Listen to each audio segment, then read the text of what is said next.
ইনশাআল্লাহ এই দোয়ার উপর যারা আমল করবে আল্লাহ পাক তাকে প্রশস্ত সদর দিবেন, জ্ঞান দিবেন, সাহস দিবেন। ডক্টর জাকির নায়েক এই দোয়াটার উপর খুব বেশি আমল করেন। আপনারা কি দেখেছেন না লেকচারে? এই দোয়াটার ব্যাপক ফজিলত আছে। তো মুসা আলাইহিস সালাম বলছেন, আল্লাহ আমার এই সমস্যা, আল্লাহ বলছেন এই দোয়া করো, রব্বিশ রহলি সদরি। আমরা কি দোয়া করবো তাহলে? রব্বিশ রহলি সদরি, আল্লাহ আমার এই কলিজাটা বড় করে দাও।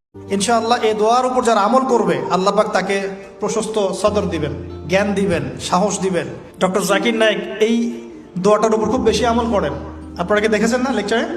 এই দোয়াটার ব্যাপক ফজিলত আছে। তো মুসা আলাইহিস সালাম বলছেন, আল্লাহ আমার এই সমস্যা, আল্লাহ বলছেন এই দোয়া করো, রব্বিশ রহলি সদরি। আমরা কি দোয়া করবো তাহলে? রব্বিশ রহলি সদরি, আল্লাহ আমার এই কলিজাটা বড় করে দাও। ইনশাআল্লাহ এই দোয়ার উপর যারা আমল করবে আল্লাহ পাক তাকে প্রশস্ত সদর দিবেন, জ্ঞান দিবেন, সাহস দিবেন। ডক্টর জাকির নায়েক এই দোয়াটার উপর খুব বেশি আমল করেন। আপনারা কি দেখেছেন না লেকচারে?